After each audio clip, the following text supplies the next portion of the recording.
Long before anyone else was talking about Common Core, Kevin Kookagy and Linchpins for Liberty were studying this, and they were sounding the alarm bells, and they awoken the leaders first, and then they brought in some of the leading experts from around the country to educate us. How many people were at the Embassy Suites? I don't know.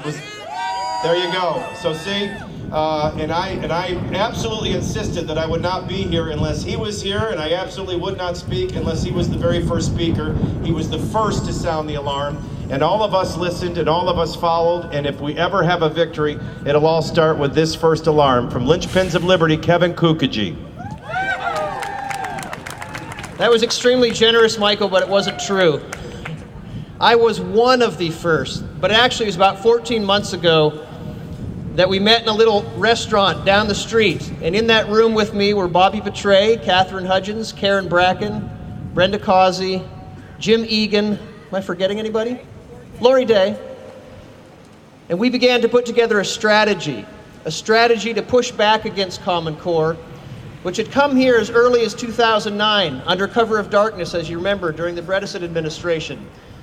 No, it was a part of the bait and switch, wasn't it? No, Race to the Top and ending the part of the No Child Left Behind. Well, that meeting led to our wildly successful event that Michael referred to on April 30th, 2013, Confronting the Common Core, where we had over 600 people. And you know, we had over 1,000 registrants. We started off with a room of 300, we expanded to a room of 600, and we finally had to cut it off because of financial reasons. But because of fire code reasons, we had to turn people away. It was wildly successful. Many of you in this crowd were there. Media was there. And we had a panel of 5 experts who warned us against this common danger, which is the Common Core. From and after that point, you went out into the community, you educated your neighbors, you educated your legislators, you fought back, you wrote blogs, you appeared in media, you've endured ad hominems and invectives from the opposition, and now we are here at the moment of truth this week. This is the first part of the legislative process where we finally get to push back. And yet, strangely, at a time when many states across the country are awakening from their moral stupor, when they're beginning to push back against the Common Core, states even like New York, whose teachers union rejects the Common Core. In this red state of Tennessee, with a supermajority Republican legislature no less, we have reasonable grounds for insecurity that our legislators are not acting in accordance with the will of the people. So we're here to remind them, aren't we? That they work for us, not the governor. And if they act not in accordance with the will of the people, then there will be political consequences for every one of them. Will there not? And although they have the power, there's not just political consequences, by the way, because although they have the power to reject the will of the people, they do not possess the authority. Because the decrees of temporary masters do not have moral force if they do not conform with the laws of nature and nature's God, and if they are passed without the consent of the people governed.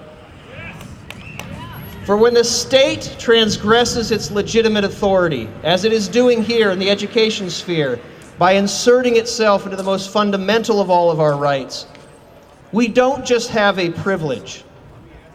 We don't just have a right, ladies and gentlemen. We have a duty.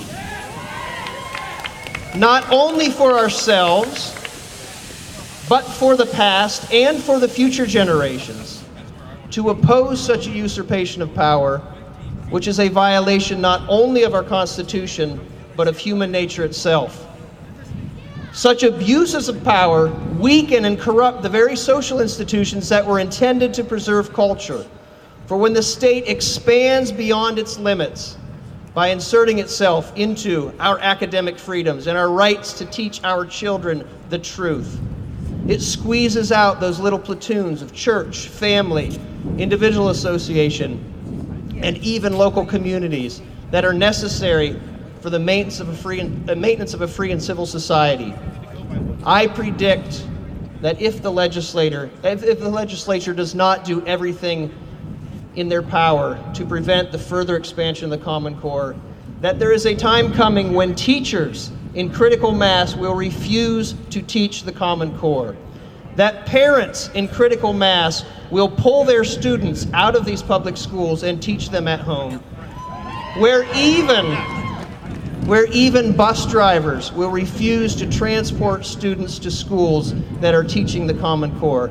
Ladies and gentlemen, when the government seeks to become the answer to everything, the government seeks to become God, demanding a loyalty that is reserved to God alone. The only correction for this abuse of power, the only correction, is resistance by those from whom the government derives its just power and authority. It is our duty. Thank you.